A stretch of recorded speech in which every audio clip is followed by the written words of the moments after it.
اور اللہ کے رسول صلی اللہ علیہ وسلم کو وحی کے ذریعے معلوم ہوا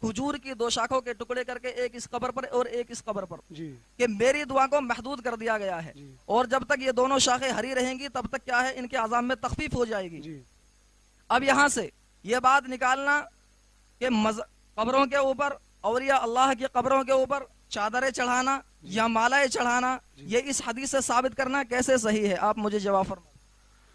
اللہ اکبر، ایک بار درود شریف پڑھیں بھائی۔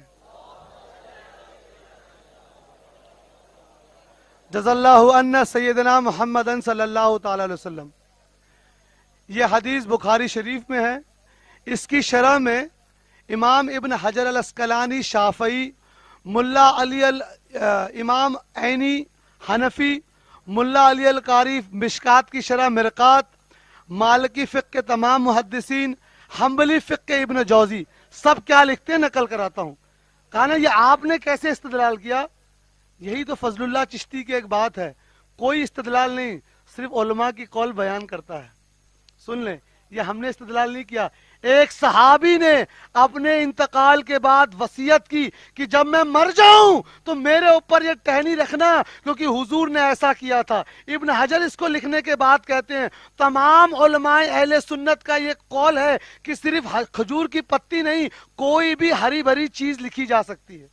ایک صحابی نے استدلال کیا تھا، اب ہم لوگ تو صحابی کے ماننے والے ہیں، وہابی کے نہیں۔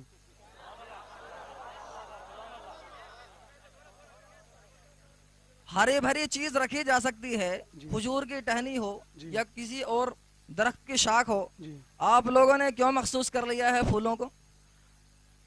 بھائی ہم تو اپنے بھائی رکھے ٹھیک ہے بھائی رکے بھائی، نہیں آپ پوچھے بھائی، جی ٹھیک ٹھیک ہے بھائی۔ دیکھیے پولیس ڈپارٹمنٹ سے بھی لوگ آ گئے ہیں، حضرت کے سوال کا جواب دے دیتے ہیں کہ جب پھول بھی رکھی جا سکتے، نہیں بھائی حضرت کا سوال ہے جب کھجور کی ٹہنی رکھی جا سکتی ہے تو آپ لوگ صرف پھول کیوں رکھتے ہیں؟ ہم حضرت سے وہ کہیں گے پھول ہم اس لیے رکھتے ہیں کیونکہ پھول میں خوشبو بھی ہوتی ہے اور شریعت میں اس کی قباحت نہیں ہے، لیکن کیا کل سے آپ پیڑ پودے رکھنا شروع کریں گے؟ پیڑ پودے نہیں، سنت۔ ارے وہی جو بھی ہے ہری بھری چیز، ٹہنی پتی۔ دیکھیے اگر آپ حنفی فقہ، آپ نے تھانوی صاحب کے نام کے آگے رحمت اللہ لگایا، یعنی آپ حنفی فقہ کے ہیں نا، آپ حنفی فقہ در المحتار دیکھ لیجئے، ہدایہ دیکھ لیجئے، فتویٰ عالمگیری دیکھ لیجئے، بحر الرائق دیکھ لیجئے، المبسوط دیکھ لیجئے، سب میں لکھا ہے کہ کوئی بھی ہری بھری چیز قید نہیں ہے کہ وہ ڈالی ہو۔ اب آپ یہ سب کے سامنے بول دیجئے کہ میں حنفی فقہ کو نہیں مانتا ہوں تو اہل حدیث ہوں، تو دوسرا حوالہ دوں۔ اپنے آپ کو حنفی کہہ کر آپ ان کتابوں سے نہیں بچ سکتے ہیں۔ اللہ کے رسول صلی اللہ علیہ وسلم نے جو وہاں پر 2 شاخیں ڈالی تھیں، جی تو اللہ کے رسول صلی اللہ علیہ وسلم کو وہاں پر وحی کے ذریعے معلوم ہوا تھا کہ ان کے عذاب میں تخفیف ہو جائے گی، جی لیکن ہم لوگوں کو تو وحی کے ایک ذریعے رک جاؤں میں، یہ کہاں لکھا ہے کہ ان کو وحی کے ذریعے معلوم تھا کہ تخفیف ہو جائے گی؟ بس اتنا بتا دیے سب کو۔ اللہ کے رسول صلی اللہ علیہ وسلم نے دعا کی، کیا یہ دعا کی تھی کہ اللہ، بھائی دیکھیے ابھی جھوٹ پکڑا جائے گا، آپ لوگ خاموش ہیں، بس دیکھیے کیسے جھوٹ پکڑا جاتا ہے۔ جی حضرت، ہاں آپ یہ بتائیے کہ حضور کو نے دعا کی، یہ کہاں لکھا ہے؟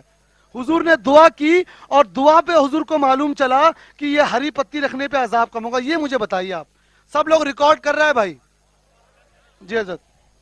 شیخ الحدیث مفتی سعید احمد پالنپوری جی انہوں نے تفسیر کرتے ہوئے یہ بات ہم لوگوں کو بتائی اچھا کہ اللہ کے رسول صلی اللہ علیہ وسلم جب وہاں پر نکلے جا رہے تھے جی اور اللہ کے رسول صلی اللہ علیہ وسلم کو وحی کے ذریعے معلوم ہوا جی کہ ان 2 قبر والوں کو عذاب ہو رہا ہے، جی تو 2 شاخیں اللہ، ایک کھجور کی شاخ لی اور ان کو چیرا، اور اللہ کے رسول صلی اللہ علیہ وسلم نے ایک اس قبر پر ڈالا، ایک اس قبر پر ڈالا، جی تو اللہ کے رسول صلی اللہ علیہ وسلم کی دعا محدود رکھی گئی جی کہ تمہاری دعا مستقل تو پوری نہیں ہوئی، جی لیکن آپ یہ کام کر دیجئے۔ تب اللہ کے رسول صلی اللہ علیہ وسلم نے یہ کام کیا، ان کے حوالے سے میں یہ بات بتا رہا ہوں۔ آپ سب نے سنا، کسی حدیث کی کتاب کا حوالہ نہیں ہے.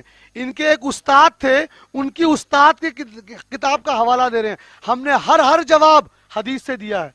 مفتی سعید پالن پوری ہمارے لیے کچھ نہیں ہے. آپ ابن حجر لائیے. ارے آپ کیسی بات کر رہے ہیں؟ دیکھنے سے تو آپ علم والے لکھ رہے ہیں. آپ کل کو تھانوی کی عبارت لائیں گے, گنگوئی کی. حدیث کا حوالہ لائیے صاحب. اگلا سوال کیجئے.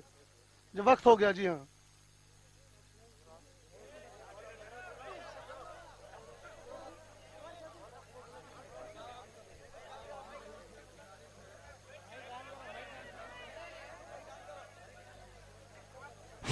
ہلو ایک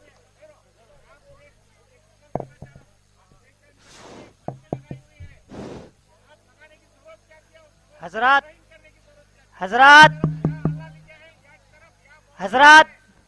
اور مشائخ سے ایک گزارش ہے. میں تو چلا جاؤں گا.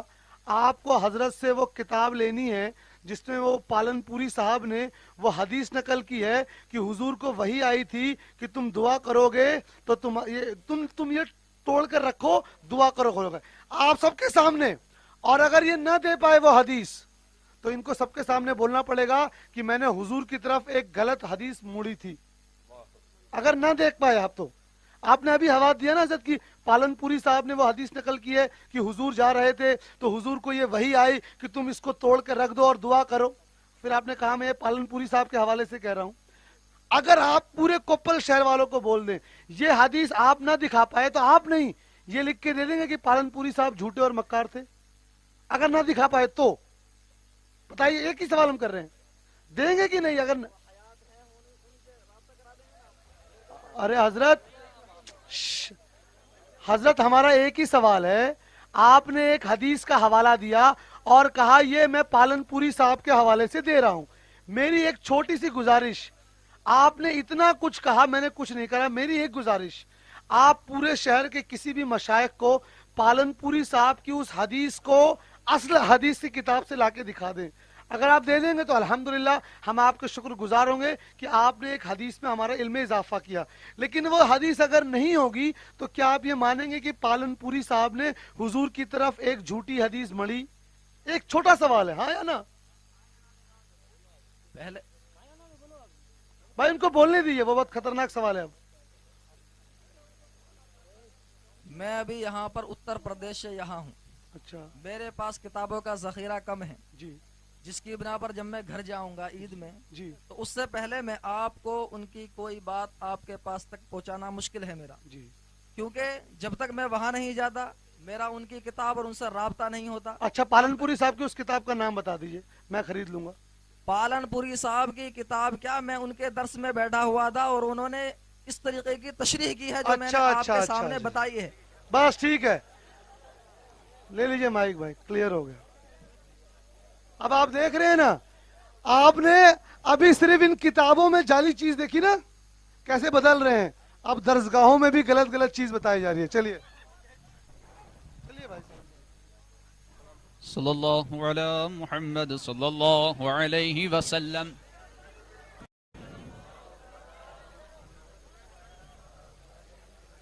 صلی اللہ علی محمد صلی اللہ علیہ وسلم.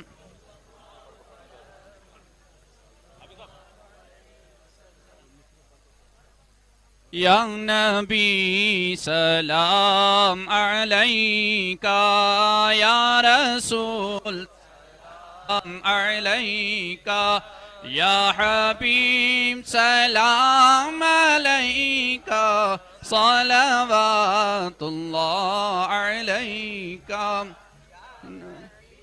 سلام علیکہ, یا رسول سلام علیکہ, یا حبیب سلام علیکہ, صلوات اللہ علیکہ.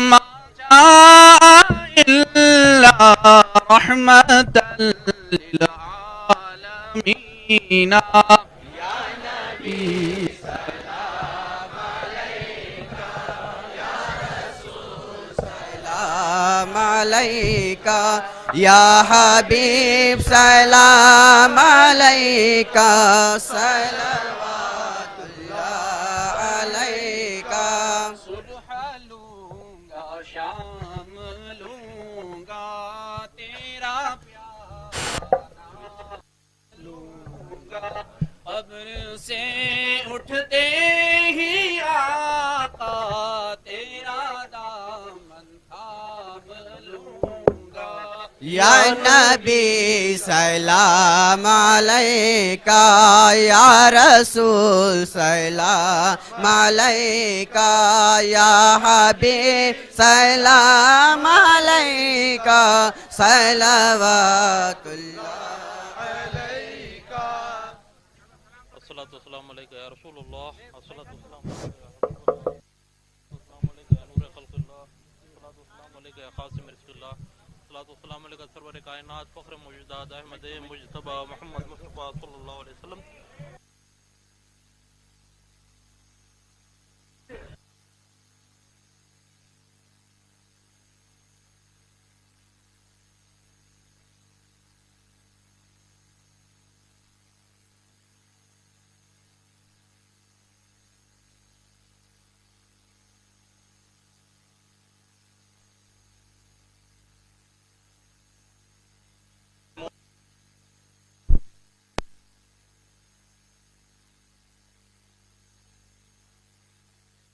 اللهم يحزنون سبحان ربك رب العزة عما يصفون وسلام على المرسلين والحمد لله رب العالمين